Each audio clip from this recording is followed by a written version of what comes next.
itu bersamaan persis dengan saya dapat rezeki sekolah saya 1 miliar, yang itu tanpa bantuan dari pemerintah.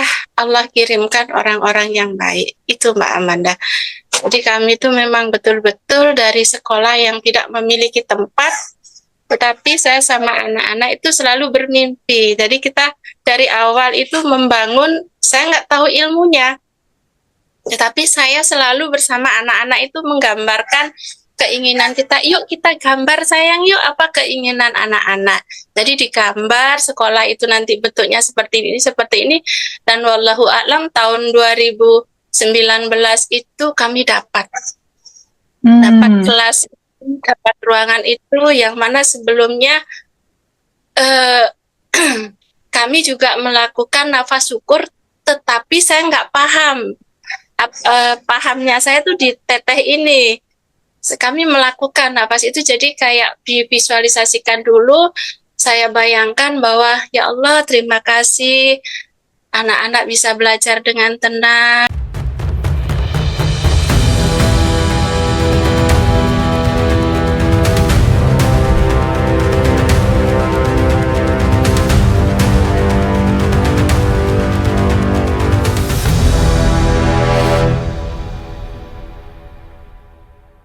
Berikutnya Ibu dulu atau Bu Isnaini. Ini dari Bali, Ibu Isnaini dari Bali. Iya, mari Ibu silakan. Mohon izin Mbak Amanda, Teteh. Sebelumnya saya sebetulnya pribadi, kisah hidup saya mirip sekali dengan Teh Febi. Teteh, saya ngalamin yang seperti Teteh. Umur 6 tahun sudah harus jualan, menghidupin adik dan nenek. Ya sudah, tapi itu perjalanan yang seperti itu kalau menurut saya adalah untuk mendewasakan kita, memperkuat kita menghadapi tantangan kehidupan.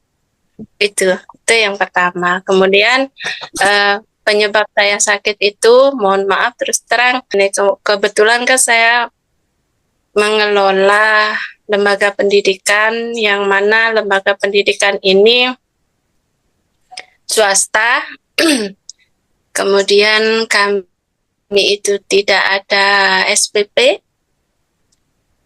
pendidikan yang gratis, dan kami ini pendidikan yang minoritas di Bali, minoritas Muslim. Nah, jadi kami itu tanggung jawabnya besar, dari sarana, prasarana, sampai pembiayaan, meskipun sudah ada bantuan BO dari pos itu.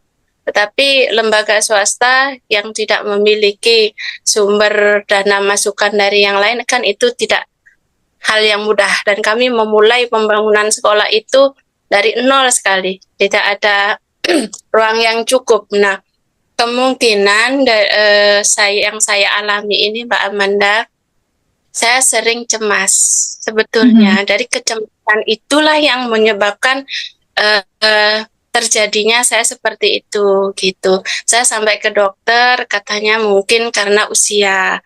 Terus tetapi semenjak saya ikut TPB ini, kemudian ketemu nafas syukur, saat itu mohon maaf saya dipandu oleh Teh Widya. Nah, baru 1 kali saya melakukan itu, tapi saya muntah semuanya, pokoknya banyak dah ini yang keluar dari badan saya. Nah, setelah itu malamnya dan sampai hari ini tuh nggak ada. Alhamdulillahnya, termasuk lambung akut saya. Jadi bisa dikatakan karena beban yang saya ini, saya kan istilahnya, mohon maaf Teteh ya, mohon maaf saya tidak bermaksud untuk curhat, kadang kita sudah punya ini, tapi ini kita berbagi saja. Saya punya guru banyak, keinginan saya adalah bagaimana saya membahagiakan teman-teman, bagaimana saya membahagiakan wali murid yang sangat membutuhkan, bagaimana saya membuat tersenyum anak-anak didik saya, bagaimana saya memenuhi sarana prasarana sekolah itu. Jadi dengan jumlah dana yang ada, itu bagaimana semuanya bisa tercover. Itu bersamaan persis dengan saya dapat rezeki sekolah saya 1 miliar, yang itu tanpa bantuan dari pemerintah, Allah kirimkan orang-orang yang baik. Itu Mbak Amanda. Jadi kami itu memang betul-betul dari sekolah yang tidak memiliki tempat, tetapi saya sama anak-anak itu selalu bermimpi. Jadi kita dari awal itu membangun, saya nggak tahu ilmunya, tetapi saya selalu bersama anak-anak itu menggambarkan keinginan kita. Yuk kita gambar sayang, yuk apa keinginan anak-anak. Jadi digambar sekolah itu nanti bentuknya seperti ini. Dan wallahu a'lam tahun 2019 itu kami dapat kelas, dapat ruangan itu, yang mana sebelumnya kami juga melakukan nafas syukur, tetapi saya nggak paham. Pahamnya saya tuh di teteh ini. Kami melakukan nafas itu, jadi kayak divisualisasikan dulu. Saya bayangkan bahwa ya Allah, terima kasih anak-anak bisa belajar dengan tenang di ruangan yang nyaman, guru-guru bisa mengajar dengan tenang, dan itu Masya Allahnya benar memang terjadi. Itu. Nah, kemudian ketika bulan Juli kejadian suami saya di mobil kami itu ditabrak dan tidak diakui, malah akan berbalik. Saya cuma gini, ya Allah, yang penting suami sehat, pasti ini ada hikmahnya. Itu saya sedang seperti itu. Kemudian saya lihat-lihat YouTube, ketemulah Teh Febi. Kemudian ikut Zoom sama Mbak Amanda, kan ada info kelas Teh Febi. Nah itu saya bilang, ya Allah, kalau panjenengan izinkan ini untuk kebermanfaatan saya, untuk kawan-kawan dan untuk banyak orang, tolong kasih jalan. Dan alhamdulillahnya saya ikut Teh Febi itu nggak ngeluarin uang, ada rezeki. Alhamdulillahnya. Alhamdulillah ya. Kemudian yang saya ini kan, yang saya sampai setelah ikut Teh Febi itu kesehatan saya jauh lebih baik, lambung saya hilang.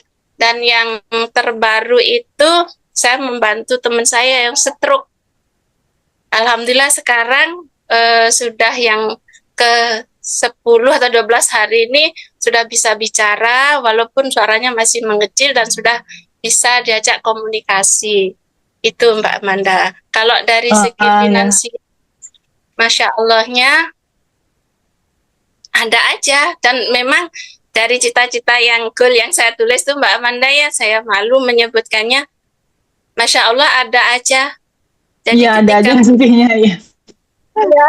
Ketika diperlukan ada. Dan yang anehnya itu malah didekat-dekatkan, seperti yang ibu-ibu yang lain bilang, ada begini dideketin, ada begini dideketin. Mudah-mudahan ini jadi jalan silaturahmi kita semuanya. Dan ilmu yang Teteh berikan itu saya juga tularkan ke anak-anak untuk membangun quantum jam-nya, kayak begitu tuh.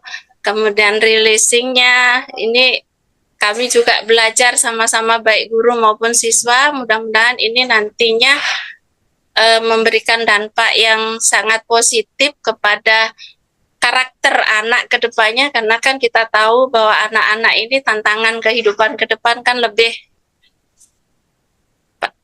kompleks ya, lebih kompleks ya. Ya gimana itu Teh? Ya,